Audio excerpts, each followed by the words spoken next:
Shalom shalom ndabaramukije ndabakunze mu izina ry'umwami wacu Yesu Kristo amahoro y'Imana kanze imitima yacu nkuko bisanzwe ni kwizera Imana Domitille beshi bazi kuri Mama Dania ndumuvuga butumwa ngarutse hano kugira ngo dusangire ijambo ry'Imana kuri no mbonesha kure Yaga Nawe TV. Ndabaye ikaze rero ndanabakengurukiye mu kanya tugiye kumarana niba nkurikira tukagenda dusozanya Imana izoguhezagira, ariko muri byose reka tubane twishire mu biganza by'Imana, reka dusenge kugira duce bugufi. Uragororotse mwami mwiza, data w'urukundo, uri umuvyeyi mwiza, utubera amaso mu gitondo no ku mugoroba, utubera Imana mu mvura no kuzuba, ukatugirira neza, ukabana natwe. None natwe turabigukengurukiye mwizigirwa kuba tukiriho duhemwa impwemu z'abakiriho, nukubwo urukundo rwawe n'imbabazi. Harabo tungana bamaze guhindurirwa amazina bitwa abahisi, ariko natwe turacitwa yayandi abavyeyi batwita. Nukubwo imbabazi zawe n'urukundo rwawe ntawe warika kugukengurukira, ariko ngo muri byose amashimwe y'umunyabyaha n'induru mu matwi yawe duciye bugufi duhangaze uduharire ntuduharurire. Imbabazi zawe tuganze, maraso y'igiciro kinini atwururuke ko twambura umwambaro wo gucocegwa, twambika umwambaro w'amaraso ari wo mwambaro w'abagenda menya. None Mana turisengeye kibirengeye kizima, muririmbyi avuga ngo mbumugende. Haleluya, ubuzuye mu bushobozi. None ntabari jewe nanje, ariko mwami izina ryawe ari ryo rihabwa icyubahiro kubw'ijambo ryawe. Senge abagiye kuryumva ribakorere, rigira ububasha nkuko ryarigize muri Efeso. Mwami nyaguhora ku ngoma, umwese cyagomba kuronka muri ryo kimurose, maze ndabigukengurukiye. Shimwe n'icubahiro bihabwe mu izina rya Yesu, amen. Shalom shalom, nongeye kubaramutsa nshuti bakundwa, ndabakunze cyane, ariko tugiye rero gusangira amajambo y'Imana nkuko bimeze. Ndakubwira ngo ntiwiyizi ariko Imana irakuzi, ntiwiyizi ariko n'abantu barakuzi, ariko Imana ikuzi nk'umuhizi w'inkomezi, ikuzi nk'udasanzwe. Niryo jambo nayo ndakuzaniye kugira ngo ureke kuguma wigunze, kuko uri udasanzwe. Uri umuntu Imana yatoranije mwa kino gihe, uri umuntu Imana yatoranije mu muryango wawe, uri umuntu Imana yatoranije mu gihugu kugira wiheshe icyubahiro, kugira ngo abagowe babohogwe, abantu batabagwe, abagwayi bakire.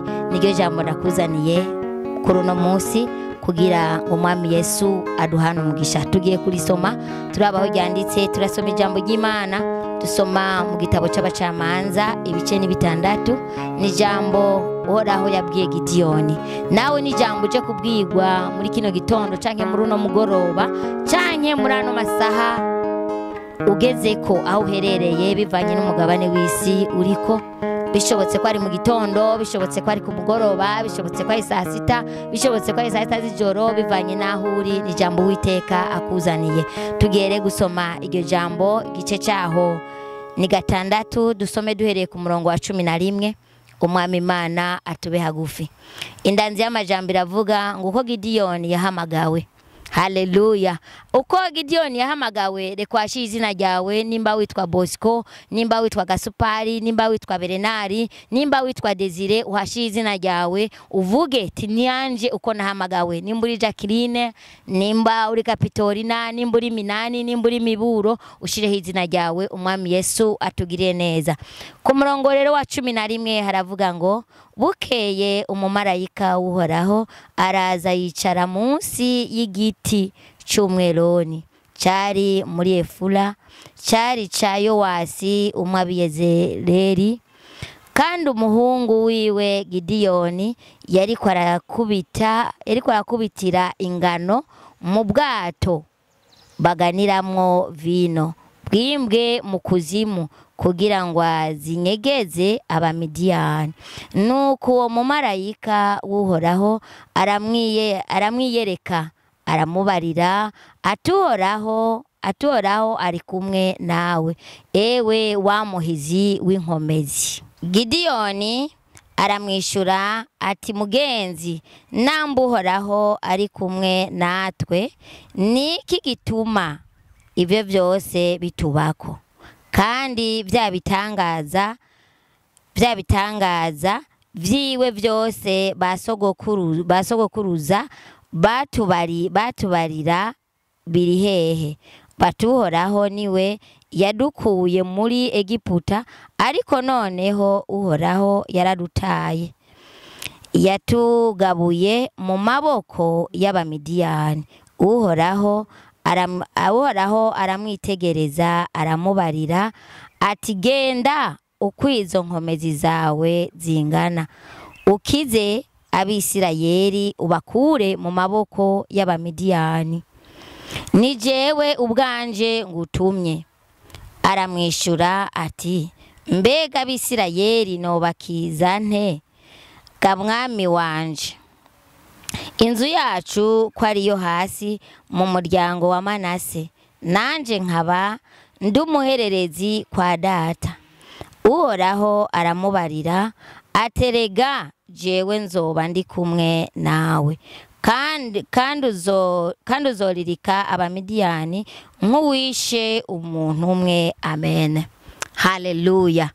Haleluya. Nshuti mukundwa, nenda kuzana ijambo rikubwira ngo uri umuhisi w'inkomezi, uri umuntu udasanzwe. We wibona nk'ukengeretse, ariko Uwiteka akwihweje asanga uri umuntu udasanzwe, asanga uri umuhizi w'inkomezi, asanga uri w'agaciro, asanga ukomeye. Haleluya. Ndiko mvugana nawe muntu w'Imana wahamagawe n'Imana, ariko aho uri ukaguma wikengera, ukabona umenga abakwiye gutumwa n'Imana ni ba bishop, abakuye gutumwa n'Imana ni ba archbishop, ni ba pasiteri runaka, ni ba bandi. Ndakubwira ngo Uhoraho yashimye wewe mwa kino gihe, ko ari wewe akeneye gukorana nawe, ko ari wewe akeneye gutuma ibikomeye n'ibihambaye. Narinje ugukangura mu gitondo nk'iki, umugoroba nk'uyu, ndakubwira kuri iyi saha unyumviyeko. Narinje kukubwira ngo udasanzwe kandi uri umuhizi w'inkomezi, kandi Uwiteka afise umugambi wo gukorana nawe kugira ngo abanze agutume. Haleluya. Ntaco bitwaye aho uri kuraca, ntaco bitwaye aho uhagaze. Ngo na Gidiyoni yariko arakubita ingano. Haleluya. Ngo mu bwato bwimbwe mu kuzimu, ngo kandi babuganiramwo vino, ngo yariko arazikubita kugira ngo azinyegeze abamidiyani, yazikubita kugira ngo azinyegeze abamuhagaze ku gakanu, abakandamije umuryango wiwe, abakandamije ubwoko bw'iwabo, abakandamije ihanga ry'iwabo. Ariko ngo ariko arazisekura agomba kuzinyegeza, ariko ngo Uhoraho aramwiyereka amusanga aho hantu. Haleluya. Nshuti mukundwa, ndanezerejwe n'ukuntu Uhoraho mwa kino gitondo canke muri uno mugoroba, bivanye naho uri, Uhoraho kwaje ukwiyereka. Haleluya. Ndanezerewe cyane, ndanezerewe nshuti mukundwa. Nanje Uwiteka ntuzi aho yansanze, ntuzi ingene vyagenze, ntuzi nanje ndikangahe nisuzuguye, ntuzi nanje ndikangahe nikengereye, ntuzi nikangahe nanje nacinyijwe. Haleluya. Urashobora gusanga uri w'inyuma, urashobora gusanga abantu babona ko ari wewe utabereye, bakavuga ati none ivyo bishobora gute, kandi nawe ukemeza ngo nukuri ivyo nanje no bishobora gute. Uhoraho yompitamo nkande. Haleluya. Wowe ku munsi ko hari abahiswemwo runaka, ndakubwira ngo rega Gidiyoni muri ico gihe mu Bisirayeli buryangira hari y'ingabo, hari y'abasirikare, hari y'abakomeye, hari y'abahambaye, hari y'ababatwara, hari yongira ngo abo bo twokwita ba musitanteri, ba chef de quartier, ba chef de zone, hari yo n'abanyumba 10. Ariko ngo Gidiyoni, haleluya, haleluya, ndafashijwe n'iri jambo. Sinzi nawe nshuti mukundwa ko iri jambo rishobora kuba ariko riragushikira nkuko Uhoraho yari mpaye ngo ndarikuzanire. Sinzi ko riko riragufasha sinzi ko riko ragukura aho ryashaka kugukura rega uhoraho yandungitse ugira uva aho hantu haleluya uve mu guparapara uve mu kurondera vyanka uri kurakubita ingano uri kuranyegeza ariko Uwiteka ntabwo ashaka kugumunyegeza ashaka ngo uje guhaguruke uje gukorera ku mugaragaro haleluya Gideon yahitwamwo mu muryango w'iwabo haleluya ariko washishikara kwisuzugura aravuga ngo ndiwo mu muryango muto wo kwa Manase haleluya ndafashijwe cyane aravuga ngo ndiwo mu muryango muto ngo kandi ndi umuhererezi kwa data ntacyo bitwaye ivyo uri kuravuga na Gideon nawe yarabivuze ndakubwira ngo ntacyo bitwaye mwene data na Gideon nawe yarabivuze aravuga ngo ndiwo mu muryango muto mu Bisirayeli turazi neza ko hari imiryango 12 hari imiryango abo kwa Naka nabo kwa Naka sibo twaje kuvuga ko ariko ndakubwira ngo uhoraho ahitamwa abo mu muryango kwa Manase kandi ngo ahitamwe umuhererezi uwanyuma haleluya w'abantu bataziga Gideon akumva yari guhamagagwa imfura Gideon akumva hari guhamagagwa ubuheta Gideon akumva hari guhamagagwa abanaka hari guhamagagwa bariya na bari nawe urafisa buri kurerekana urafisa buri kuravuga urafise haleluya urafisa abo wiyumvira mu mutima wawe ukavuga ngo ntabwo ari je vyari bibereye ndakubwira ngo niwe bibereye kuko niwe wavyumvise niwe uhoraho yantumyeko haleluya ndakubwira ngo mu muryango wawe ntabwo hakenewe abantu benshi ntabwo hakenewe isinzi kugira umuryango wawe utabagwe ntabwo hakenewe abo muvukana bose ariko ndakubwira ngo umuryango wawe ugiye gutabagwa kubera wewe wumvise ijambo ry'Imana kubera wewe wumvise icyo ariko aravugana nawe hamugahaguruka akavuga ati je ndagiye haleluya umuryango wawe kugira utera imbere ntabwo bisaba ngo nuko umurongo wose waba umuvukana utegezwa kuba wabonetse wewe wenyene umuntu umwe ugira uhindura amateka y'umuryango wawe mu gihugu cyawe ubayemo ntabwo hakenewe abantu benshi haleluya haleluya icyo nshuti mukundwa ijambo kayitahura nkuko nanje ndiko ndayitahura nkuko uhoraho numva ariko ararinyagira nkuko mwe muhoraho burya ntushobora gufashwa n'ijambo nanje ritabanje kumfasha rirabanza kumfasha rirabanza kunkorera rirabanza kumpindura haleluya hamu Uwiteka nawe akambwira ati genda uhindure genda babwire haleluya haleluya ndakubwira ngo igihugu cyawe gikeneye umuntu umwe gusa uhoraho yahisemo ngo abo muhizi w'inkomezi none shimye Imana burya yahisemo wewe haleluya amahanga ntabwo akeneye abantu benshi oya Imana yacu ngo ntiyifashisha amahanga menshi ntiyifashisha ibintu byinshi yabariye Mose ngo mbarira ufisiki aramubwira ati icyo mfise niki aramubwira ngo ico kirahagije haleluya ndafashijwe cyane mu izina rya Yesu ndanezerejwe nuko ndahugejeje kwijambo uhoraho yandungikanye mu gihugu cyawe hakenewe wewe mu muryango wawe hakenewe wewe muba muvukana hakenewe wewe mwishengero ubayemwo burya hakenewe wewe haleluya uvuga ati ni jewe nkenewe kugira mpaguruke mbohoza ababoshwe kugira abariko barahahazwa batabagwe abari mu vyago bakugweyo haleluya ndakubwira ngo nimbura umukenyezi harakenewe wewe haleluya ndakubwira ngo nimbura umushinga ntahe muri ugo rugo rwawe harakenewe wewe ndakubwira ngo nimbura umwana ukaburi kurankurikirana harakenewe wewe kugira umuryango uhinduke abana benshi barashobora kuba mu miryango bagasanga abamama n'abapapa bama bariko bararyana bakavuga ati mbega uhoraho izi nduru zizohagarara ryari ariko ndakubwiye ngo ni wewe wenyene ukenewe kugira uhoraho gukoreshe maze ngo Abisirayeli bagira gahahazo barahura n'ibibahanda mu mbavu barahura n'ivyo badashobora gutahura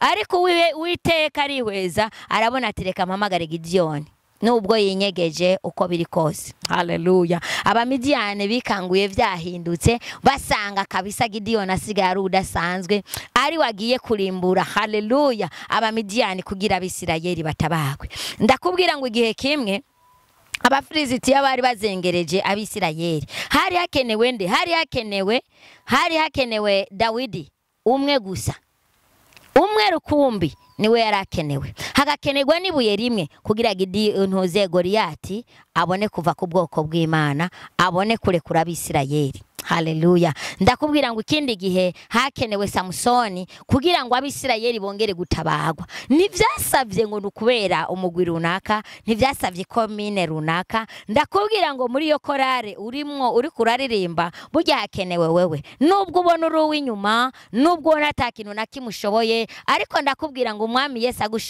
agushoboje wowe uri ukomeye kandi uri uhambaye. Ndakubwira ngo ukivyumva uyu munsi uhaguruke. Ndakubwira ngo muri uwo mugwi w'abasenzi urimwo burya hakenewe wewe. Haleluya. Ndakubwira ngo ntugume kuguma wicaye. Abantu benshi babwirwa n'Imana bagacaguma bicaye canke bahagaze. Imana ivuga kuja imbere ugasanga ugiye inyuma, yakubwira guhaguruka ugasanga uraryamye, yakubwira gutambamira iburyo ugasanga wakatiye bubafu. Ukaguma uvuga ngo Imana yarampamagaye, kwamenga izokururuka iguterure, kwamenga izokururuka. Haleluya. Ikuvugire. Haleluya. Ubu nyene ikibukubwira, bwira Imana ati wambwiye ko ndumuhizi w'inkomezi, ahubwo ndavyemeye. Haleluya. Bene data nagira ndababwire, ni abantu bake nshobora kuba nasomye muri Bibiliya bahamagawe n'Imana bakabura ivyitwazo.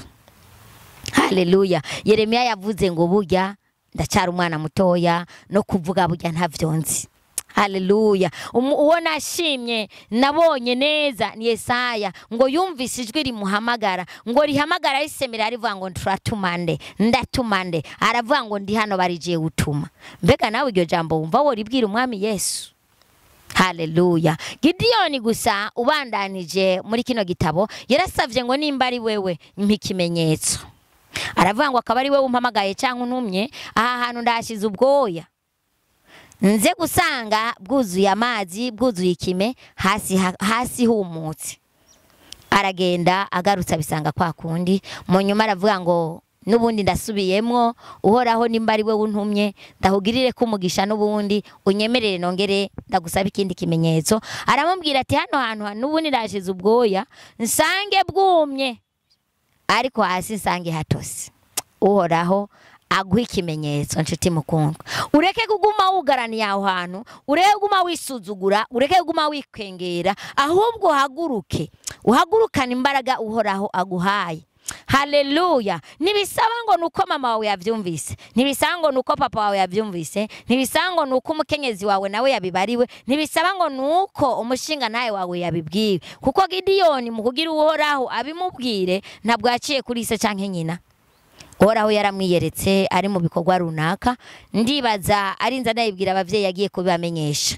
Ariko Gideyoni acarahaguruka ngo amenagura ibicaniro vy'abayari. Nawe ndakwinginze ngo uhaguruke umenagura ibitari vyiza mu muryango wawe. Haleluya. Imiryango imwe imwe irafise ibintu igirako, ariko ndakubwira ngo wo kubihindura ni wewe. Imiryango imwe imwe usanga ifise karande, umugabo akikubita mu gikiriza ngo bugi wacu niko tumeze, ngo abagore iyo bagiye ntitubacura, ngo burya twebwe niko tumeze, twamadukubita abagore, burya twebwe nuko tumeze, burya ntiduhinduka. Akirata karanda afise. Ariko ndakubwira ngo ubuje kubihindura ni wewe, ni wewe wahamagawe n'Imana. Haleluya. Uwiteka yarakeneye wewe wenyene. Ndakubwira ngo hagurukana izo nkomezi uhora haguhaye kugira mujane, umubwire nkuko Mose yamubwiye ngo sishaka kugenda jenyene, ariko ndakwinginze tujane. Nawe ndakwinginze ngo ubwire Uwiteka muhagurukane hama mujane kugira bigende neza. Haleluya. Haleluya. Ikindi gihe uzovuga tuhoraho yamisemwo bikwiye kandi yangiriye neza, nanje ndanezerewe. Uzojana n'Imana nkuko Gideyoni yabwiwe ati ntabwo uzoburi wenyene, kandi aramubwira ngo genda ukwizo nkomezi zawe zingana, genda kwizo mbaraga zawe zingana. Niwiyumvire ngo uzogenda nka bishop runaka, niwiyumvire ngo uzogenda nka apotre runaka, niwibwire ngo uzogenda nkuko abandi bantu bose bariko baragenda. Yamubwiye ngo genda ukwizo nkomezi zawe zingana. Birashika ukabura umunyantege nke. Imana yo mu ijuru ntabwo ihamagara abakomeye, ahubwo ikomeza abo yahamagaye. Iyo abo yahamagara abakomeye yari guhamagara, haleluya, haleluya, yari guhamagara Banaki, yari guhamagara ibindi bigabo vy'ibigatanya nka vya Goliyati, nivyo vyari guhamagagwa, ntiyari kwirigura hamagara ba Dawidi. Ariko ye ishaka ngo icyubahiro cyayo kinyegeje aho nyene kugira ishoboze udashoboye. haleluya. kuko wibwira ko yashoboye hajya aba yamaze kunanirwa. None nawe nshuti mukundwa, aka gatondo, uyu mugoroba, iyi saha, iki gicamunsi, bivanye naho uhagaze, ndakubwira ngo ni saha yawe wari ukeneye ijambo kugira uhaguruke ujane inkuru nziza, ujane ubutumwa bwiza. kuko ijambo ry'Imana rirambwira ngo ubutumwa bwiza bw'ubwami buzovugwa mu isi yose kugira ngo bubere ikimenyetso amahanga, ariko ngo inyuma y'iyo kanguro umuhero uzocuza. Haleluya. Umwami Yesu ararindiriye ngo ubutumwa bwiza bugere ku mpera y'isi. Uwimirije kubujana ni jewe nawe, ni wowe uhamagawe kuri uno munsi, ugahamagarwa nka Gidiyoni ngo uhagurukane ubwo butumwa ubwerekeze kuba bukeneye. Hariho abagowe, hariho abarushe, hariho abaremerewe, hari abari mu vyago, hari abari mu bitaro, hari bari mu mabohero makuru n'amato mato, bimirije gushikwa ko na wewe. Haleluya. Nivyo abo bakuru uri kurerekana barahamagawe, ariko hari aho badashika. Nawe nyengetera ushike hajya batariko barashika, nawe ushikane ijambo ry'Imana kugira bigende neza. Haleluya. Burya ngo umwami Yesu aragenda saa 3 ahamagara abakozi ngo nibaje mu ruzabibu, arasubirayo saa 6 arahamagara n'abandi ngo nibaje mu ruzabibu, arasubirayo saa 9 yongera arahamagara abandi ngo nimugende namwe munkorere mu ruzabibu, arahamagara kandi haleluya na saa 11. Haleluya. Sindi sawa uhamagariwe ko nawe gutahura cha kubaza Imana ati mbega mpamagawe sangapi? Abahamagawe mu gitondo n'abahamagawe saa 6 n'aba saa 9 n'aba saa 11 ngo bahembwe ingero ingana. Ntaco bitwaye kuba amaze kugutanga, ahawe haracariho nufata akayira ujana ubutumwa bwiza iyo umwami Yesu ariko arakubwira kubujana. Nari nifuje kugusengera kugira dufashanye muri sengesho, dusenge tubwira Imana ngo abari gushoboza, kuko na Paulo yavuze ngo shobozwa byose na Kristo ari wa mpinkomezi. Ariko ico tugusavye, turagusavye Jem partage na sabone kugira bigende neza, ubutumwa bwiza uko bwumvise dabo buhereze n'abandi abatabwumvise, nabo bashike ko bwagutabaye nawe bubone gutabara n'abandi. Urakoze, ndawukengurukiye kunyumviriza, ndawukengurukiye ku mwanya wawe wahevye kugira ubane nanje muri no jambo ry'Imana. Umwami Yesu yari yashize ku mutima wanje, umwami Yesu ashishikare kuguhezagira. Ni wabugwaye agukize, ni waburi mu bihe bibi akwiyereke, ni wabuboshe akubohore, ni wabufise imitwaro runaka Uwiteka agutwengere mwakano gatondo nkuko atwengeje Sara na Hana. Urakoze. Reka dusenge. Mwami mwiza, ntare yo mu muryango wa Yuda, urakoze, ndagukengurukiye sega baba mahanga yose. Uri Alpha na Omega, usobanura ngo uri intango n'iherezo, uri wa mbere ni wa nyuma. Mwami mwiza, none ndakengurutse kubw'ijambo ryawe utuhaye.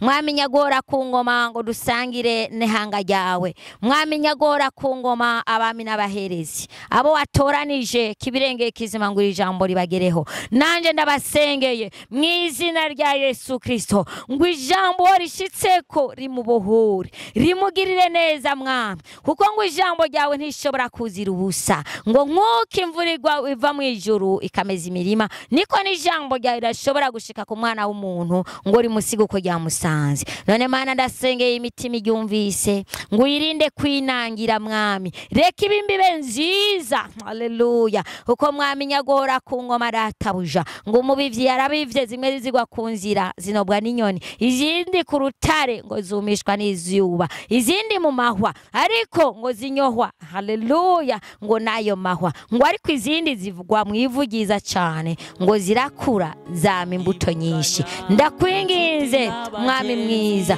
ngo ntabari jewe, reka ijambo ryawe rigwe Mwami Imana databuja mu mitima imenetse. Mwami nyagora ku ngoma sega b'amahanga yose, uhagurutse ubwoko bwawe Mana kandi ubageze kure, kandi ntibagende bonyene ariko bajane nawe. Urakoze kuko uri umwizigirwa, urakoze. Dusabike byinshi ukabiduhera ubuntu bwawe n'imbabazi, dusaba nk'abana ukaduha nk'umuvyeyi usanze tubikwiye, maze ishimwe n'icyubahiro n'ibishishikari guhabwa wewe mu izina ry'uwaducunguye Yesu Kristo umunyanazareti.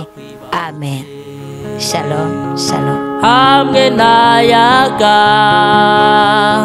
nawe TV, ubwenge ni wo mutima, ubwenge ni wo mutima.